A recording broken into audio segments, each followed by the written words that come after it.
Ayan guys, itinahi ko na lang yung aking basahin dahil kapag bumili ka ngayon ng basahan ay napakamahal guys. Yung ganyan pong style na yan pa square ay nasa 85 pesos or minsan 90 plus or 100 plus ganun. Kaya sayang din yung pera guys. So pwede pa naman siyang magamit. Kaya tinahi ko na lang at tinakpan ko yung yung butas ng basahan para mapakinabangan pa. So ayan po guys, ginawa ko na lang ng paraan yung basahan guys para magamit pa namin, and ano pa naman siya, okay pa naman siya, kaya nga lang may butas siya, lumalabas yung kanyang mga basahan sa loob.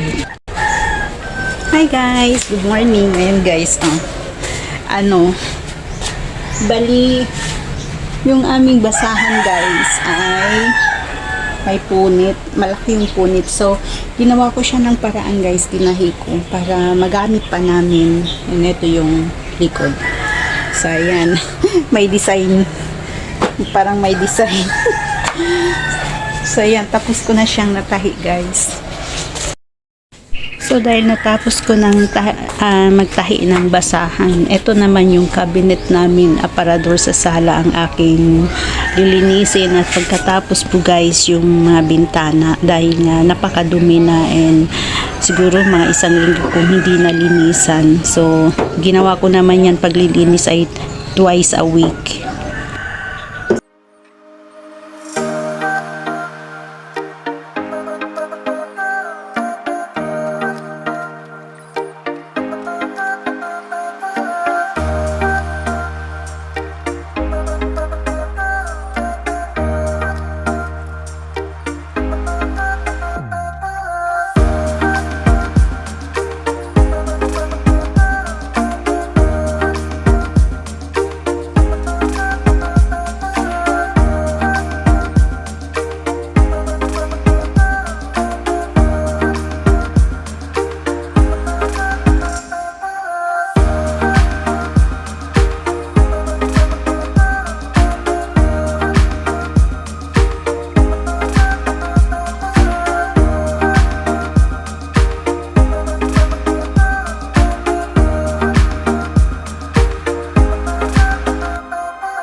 So ayan guys, parte dito guys ay maglilinis na ako ng mga bintana namin and aparador dahil sobrang dumi na, at siguro isang linggo kung hindi nalinisan, pero ginagawa ko naman yan dati-rati ay twice a week ang paglilinis ng bintana at aparador. At yun namang mga kurtina guys, kapapalit ko lang last week, at yung cover ng aming sofa, so kaya hindi ko pa muna sila papalitan, at yung cover ng aming TV stereo.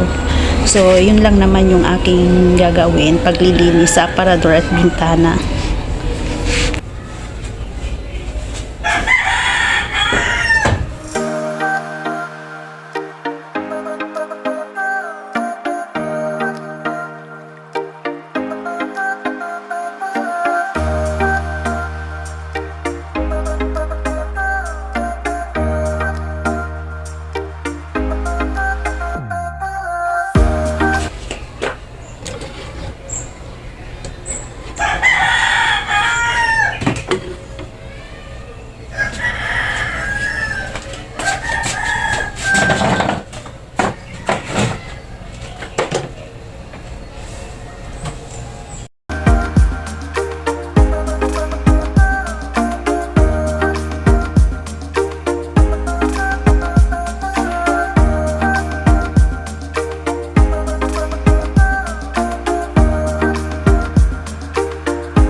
guys, tapos na ako sa aking trabaho.